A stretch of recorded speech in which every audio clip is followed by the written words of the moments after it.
Hey there gardeners, I thought I'd have a chat about the best gardening buckets, I guess you'd call it, and what I've found to be the best option. Now, it may not be the same for everyone, and this is a little bit Australia specific because obviously I'm buying products in Australia, but here is my best choices. Brought to you by Big Bucket, I hear you say. That is definitely not true. My personal favourite buckets at the moment, and I think they're the most flexible option that you can buy, are these kind of rubberized plastic kind of tubs that are available at Bunnings, but also available at most similar retailers. Now, let's have a little bit of a look at the information on this. Does it say what they are? They say recyclable in Australia, not so in New Zealand, so I don't really know what that means. They're a rubberized kind of plastic tub, and obviously for most of us, we don't really want to be using plastic when we can avoid it. The problem is there are just times when you can't avoid it, essentially speaking, and I feel like this is one of them. I've tried a lot of different buckets. I've tried metal buckets for something a little bit more long lasting. The handles fall off, they don't hold a lot of capacity, they really struggle with quite a bit of weight, and these buckets are kind of perfect because this is a little 16 litre, and it's pretty much perfect for carrying stuff around without hurting yourself. You could probably overload it if you're not the strongest. I can pretty easily carry 2 of these, and I can carry, obviously with full of gravel, stuff like that, full of water, works really, really well for moving that kind of stuff around, and for moving soil, for moving compost, and it's not going to be for everyone because you may not just be doing any of those jobs. However, for me, I've found these really, really useful. Now, in particular, we use our Gorilla Cart all the time, and in a lot of cases, the Gorilla Cart has a tip function, so that's great if you're putting stuff on the ground. But generally, I'm filling garden beds or I'm putting stuff in things, and so the tip function, not always the most useful. I can shovel stuff out like you would with, say, a wheelbarrow. The same concept applies, but I just find it way, way easier. I shovel into my buckets. I put 2, 3, 4 of these in my cart. You can do the same with a wheelbarrow. And then when I get to my location, I just pick it up, put it in, we're good to go. It is actually easier, but a little bit slower than trying to shovel stuff, which you'll appreciate in some circumstances. Now, if you're on the weaker side, perhaps picking one of these up that's full of stuff is going to be a bit of a challenge, so maybe it won't be the best solution for you. One of the reasons I recommend the little 16 litre is simply because it's much easier to not hurt yourself. Does that make sense? I'll show you why. So this is the big boy or girl bucket, as you can see, and this is a 42 litre, and this is a much, much bigger bucket, almost 3 times the size.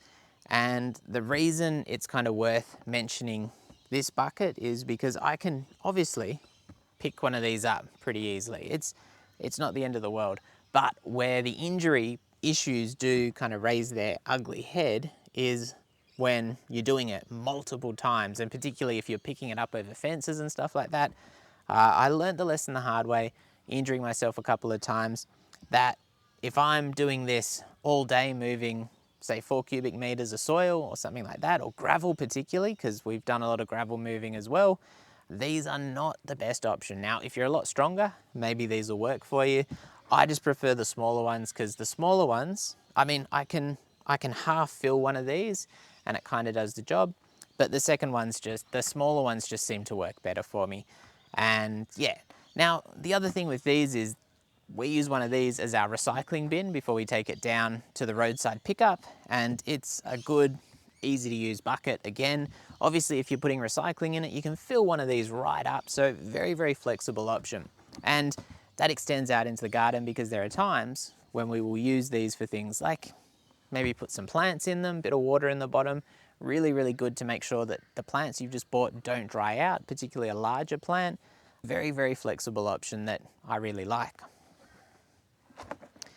Now, you can buy a more traditional bucket, and as you can see here, I did try and use our car washing bucket, which has obviously one of these handles, for carrying around sand, and that is a pretty heavy kind of thing, and broken handle. And I've had a lot of broken handles on this style of bucket. This is not really designed for this, although they would have you fill it with water when you're washing your car. So there's a bit of an argument to be made both ways. But I just find the weak point on these is those handles. And obviously, like all plastic, they fail in sunlight. And that is a challenge with everything. That's why metal I thought would be better, but metal buckets are expensive and I didn't find they lasted any longer realistically, because once the handle goes, that's it, they could put. The same is unfortunately true with these buckets, and there is a trick for making sure you get a really good long life out of buckets like this, and that is don't leave them out in the sun. So when you're not using them actively, and even if you're storing stuff in them, I'd put them somewhere shady, out of direct sun, because the sun is what gives these a much, much shorter life. I've got lots of these with broken handles and they go brittle, and you can kind of bend them. Like you can bend them like this, I can fill it with water, I can carry it around with soil and stuff in it. It's not gonna break along here until it gets brittle from sunlight, or probably if it's old enough, that will happen anyway. And the easiest way of keeping these going long term is keep them out of the sun. Anytime that you're not using them or you're not needing to use them, keep them somewhere nice and shady. They'll last so much longer, and the small investment that you put into these will be worth way more. If you're leaving them out in the sun, you're going to be buying lots of them. You're going to be wasting lots of plastic. These do say recyclable, but as I think a lot of people are probably aware, you know, whether it actually happens or not is another thing. It does say LDPE and BPA free, and LDPE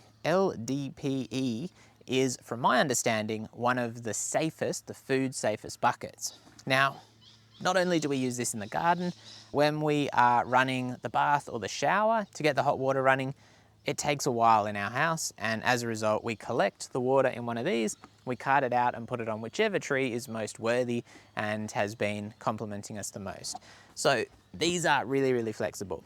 One of the things I will say is, because at one stage we were kind of mixing all our buckets up together, and there was some issues because when we were carrying gravel in these, it was marking all the inside of the tub, and basically once that's happened, they're much harder to clean. It's not the end of the world because it's not like we're drinking the water out of them or anything like that, but I would probably keep stuff that's going to carry really, really harsh stuff, mainly gravel, because sand doesn't cause that damage, soil doesn't cause that damage, compost doesn't cause that damage. It's more of like a gravel and rocks thing. And yeah, definitely worth keeping in mind. And also I use these for collecting up the rocks out in the garden. Anytime I dig a hole, it's 50% rocks. I collect them up in one of these.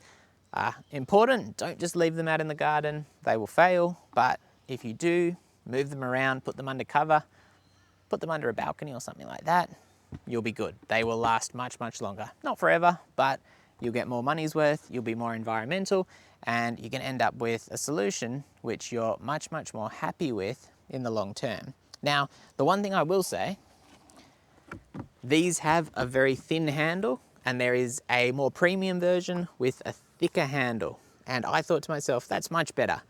I've bought both, and I'm not sure it's really worth spending the extra money for the other handle. I don't think it actually is more ergonomic.